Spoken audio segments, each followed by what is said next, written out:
गुरु प्यारी सात संगत जी, आप सभी को राधा स्वामी जी। सात संगत जी, देखा जाता है अक्सर बाबा जी किसी से भी मिलते हैं, मतलब कि किसी जानी पहचानी हस्ती से मिलते हैं तो कैसे फटाफट उनकी फोटोज वीडियो वायरल होने लगती है। क्या कभी बाबा जी जो अपनी संगत के लिए करते हैं या फिर संगत से मिलने, उनका उद्धार करने कभी उनके पास जाते हैं, ये चीज़ें तो कभी भी वायरल नहीं होती है। ऐसी घटनाएं तो हमें बस अक्सर सत्संगियों के मुंह से, सत्संगी भाई बहनों के मुंह से ही सुनने को मिलती है। साथ संगत जी, आज की भी एक ऐसी ही घटना है जब एक भाई सत्संग जाने के लिए बहुत उत्सुक था, लेकिन वो हमेशा ही जा नहीं पाता था, और कैसे बाबा जी उससे मिलने गए और मिलकर उसका उद्धार किया। साथ संगत जी, उससे पहले आपसे एक हाथ जोड़कर विनती करती हूँ कि चैनल पर नए हैं तो सब्सक्राइब जरूर करिएगा, वीडियो अच्छी लगती है तो लाइक जरूर करिएगा। साथ संगत जी, एक सत्संगी भाई था जो कि दिल्ली में मौजूद नोएडा में रहा करता था। यह सत्संगी भाई ने बाबा जी का नामदान ले रखा था और इसकी हमेशा ही बाबा जी के घर, सत्संग घर जाने की इच्छा होती थी। हमेशा ही इसकी इच्छा थी कि ये डेरे पर जाए, भंडारे पर जाए, लेकिन घर से सत्संग घर दूर होने के कारण और घर की आर्थिक स्थिति ठीक ना होने के कारण यह भाई हमेशा ही नहीं जा पाता था। साथ संगत जी, यह भाई मोची की दुकान चलाता है और इसकी रेंट की दुकान है। घर की इसकी आर्थिक स्थिति ज़्यादा अच्छी नहीं है, इसलिए यह सत्संग घर नहीं जा पाता था। क्योंकि ये सत्संग घर जाता तो वहाँ जाने के अलग से पैसे लगते, किराया लगता, क्योंकि सत्संग घर इसके घर से दूर था। इस कारण यह नहीं जा पाता था, क्योंकि यह दुकान से जो भी कमाता था उससे बस इसका गुजारा ही चल रहा था। सोचता तो ये बहुत था कि ये सत्संग घर जाए, लेकिन कभी भी इतने एक्स्ट्रा पैसे हो ही नहीं पा रहे थे कि यह सत्संग घर जाके बाबा जी के दर्शन कर सके। इसकी फैमिली में ये अपनी वाइफ और 2 बच्चों के साथ रहता था, तो उनका भी ख्याल इसी को करना पड़ता था। तो यह भाई हमेशा ही अपनी दुकान में बाबा जी के शब्द चलाकर आराम से बैठ जाया करता था। कभी भी ना किसी से फालतू बोलना और ना ही किसी से लड़ाई झगड़ा करना। इसका यह भाई बड़ा ही शांत स्वभाव का था, ना ज़्यादा किसी से ये मतलब रखता था।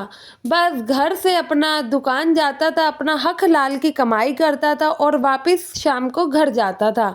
ऐसे ही साथ संगत जी, बाबा जी उसी जगह से निकल रहे थे तो बाबा जी एक दिन इसकी दुकान में पहुंच जाते हैं, और यह भाई उस समय दुकान में बाबा जी के शब्द चलाकर बैठा हुआ था। इसकी नज़रें नीचे थी क्योंकि यह शब्द में गुम हो रखा था। बाबा जी इसकी दुकान पर जाते हैं तो जूते देते हैं, ये उनके जूते पॉलिश कर देता है। उसके बाद बाबा जी इसको 100 का नोट पकड़ा देते हैं। जब उन्होंने इसे 100 का नोट दिया तो तब भी इस भाई ने बाबा जी की तरफ ध्यान ना देते हुए कह दिया कि भाई मेरे पास तो खुले पैसे नहीं हैं, आप कृपया करके मुझे खुले पैसे दे दीजिए। तो सदगुरु जी कहते हैं कि कोई बात नहीं, तुमने काम इतना अच्छा किया है तो तुम सारे पैसे रख लो। तब भी ये भाई उन पर ध्यान नहीं देता और कहता है कि नहीं, मैं ऐसा नहीं कर सकता, क्योंकि हमारे गुरु का हुक्म है, हमें हमेशा हक हलाल की ही कमाई करनी है, तो यह पॉसिबल नहीं है।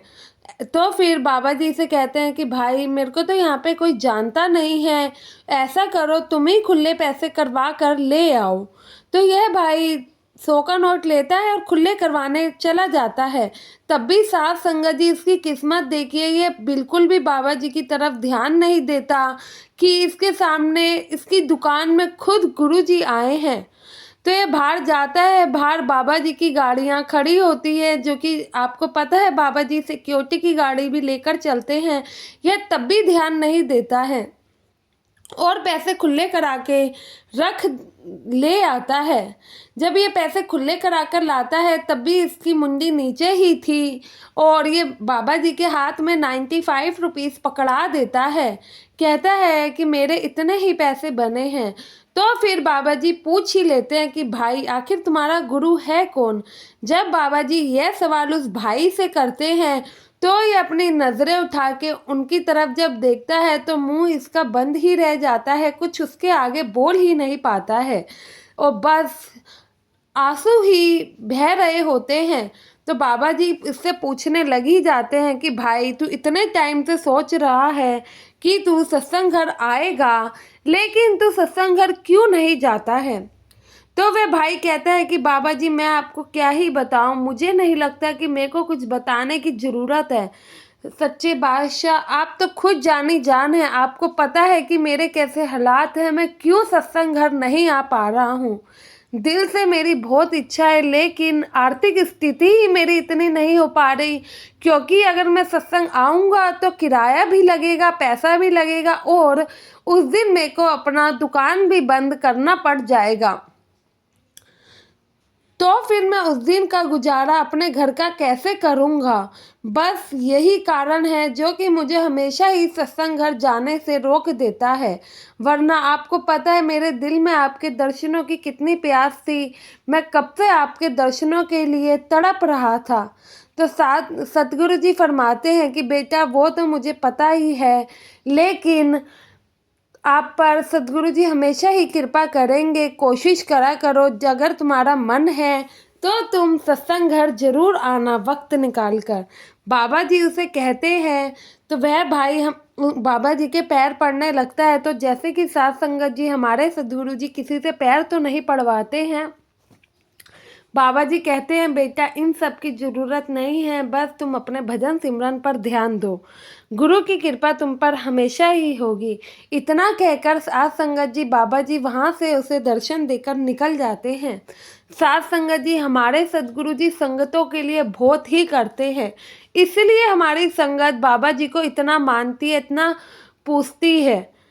और शायद कुछ लोगों को इस चीज़ से प्रॉब्लम भी होती है, इसलिए आए दिन हम देखते हैं लोग बाबा जी के बारे में, सत्संग घर के बारे में पता नहीं क्या क्या वीडियो डालते रहते हैं, कुछ भी अपशब्द बोलते रहते हैं। लेकिन बाबा जी जो भी अपने संगतों के लिए करते हैं यह तो बस संगत ही जानती है, और संगत अपने साथ हुए हादसों को, घटनाओं को हमेशा ही दूसरी संगत के साथ इसलिए साझा करती है ताकि उन्हें भी गुरु की ताकत का अंदाज़ा लग सके।